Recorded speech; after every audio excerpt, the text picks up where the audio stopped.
السلام علیکم۔ شیطان کی مختلف حربیں ہیں جن سے وہ بہکاتا ہے۔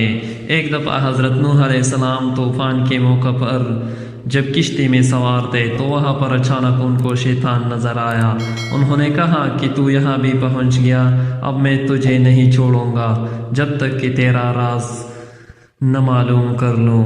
اس کو حضرت نوح علیہ السلام نے پکڑ لیا اور فرمایا کہ تیرا راز مجھ کو بتا کہ تو گمراہ جو کرتا ہے وہ کس راستے سے کرتا ہے۔ تو اس نے کہا کہ 5 باتیں ہیں، لیکن 5 میں سے میں آپ کو 3 بتاتا ہوں، 2 نہیں بتاتا۔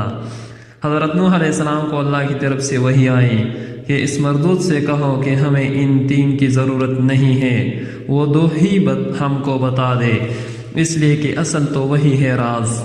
تو حضرت نوح علیہ السلام نے کہا کہ مجھے ان 3 حربوں کی ضرورت نہیں ہے، وہ 2 بتا جو تو نہیں بتانا چاہتا۔ تو اب مجبور ہو گیا اور کہنے لگا کہ وہ 2 باتیں جس سے میں لوگوں کو گمراہ کرتا ہوں اور آپ کو بتانا نہیں چاہتا تھا، وہ آپ سن لیجئے، ایک حسد اور ایک حرص۔ پھر شیطان کہنے لگا کہ حسد سے میں گرا اور حرص سے حضرت آدم گر گئے۔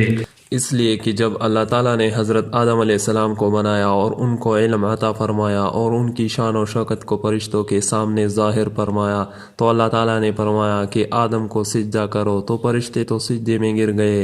ابلیس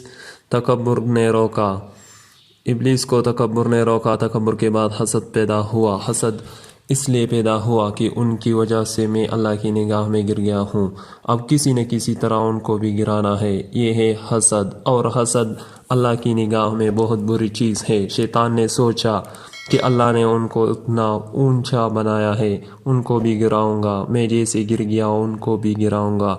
اس کے بعد اس حسد میں مبتلا ہو کر وہ فکر میں رہا کہ کس طرح ان کو میں ذلیل و خوار کرنے میں کامیاب ہو جاؤں۔ یہ ہے حسد جس کی وجہ سے شیطان گمراہ ہوا اور حضرت آدم علیہ السلام کو جس درخت سے منع کیا گیا تھا جا کر اس کو کھا لیا تھا، اس لیے کہ شیطان نے قسم کھا کر ان سے کہا تھا کہ میں آپ کو اللہ کی قسم دے کر کہتا ہوں کہ اس درخت کو کھانے کا اتنا بڑا فائدہ ہے، اور فائدہ یہ ہے کہ آپ اس کو کھا لیں گے تو کبھی نہیں مریں گے، ہمیشہ زندہ رہیں گے۔ انہوں نے کہا کہ بہت اچھا، کھا لیں گے، تو حرص میں آ کر کھا گئے۔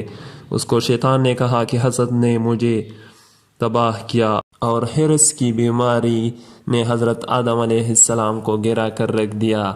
یہاں ایک نقطہ عرض کرتا ہوں، وہ یہ کہ حضرت آدم علیہ السلام سے بھی خطا ہوئی اور شیطان نے بھی خدا کی نافرمانی کی، مگر ان دونوں کی نافرمانیوں میں ایک زبردست اور بڑا عظیم فرق ہے۔ وہ یہ ہے کہ حضرت آدم علیہ السلام سے جب ایک خطا کا صدور ہوا تو فوراً اللہ تعالیٰ کے سامنے انہوں نے اپنے گناہ کا اعتراف کر لیا، اور شیطان سے جب گناہ ہوا تو اڑ گیا کہ مجھ سے گناہ نہیں ہوا ہے، بلکہ میں نے تو آدم کو سجدہ نہ کر کے توحید کا مظاہرہ کیا ہے۔ معلوم ہوا کہ بندے کا اللہ کی جناب نے عجز و نیاز اور اپنی خطاؤں و گناہوں کا اعتراف ہی اس کو اللہ کے یہاں مقام دلاتا ہے۔ اس لیے یوں کہنا میں نے کون سا گناہ کیا، یہ بہت نازیبا بات ہے اور اس میں دعویٰ ہے، لہٰذا ایسے قبیح جملوں کے استعمال کرنے سے بچنا چاہیے۔ شیطان ایسے جملے ہمارے زبانوں سے نکلوا کر ہمارا ایمان برباد کرنا چاہتا ہے۔ اگر ویڈیو پسند آئی ہو تو شیئر، لائک، کمنٹ ضرور کیجیے۔ شکریہ۔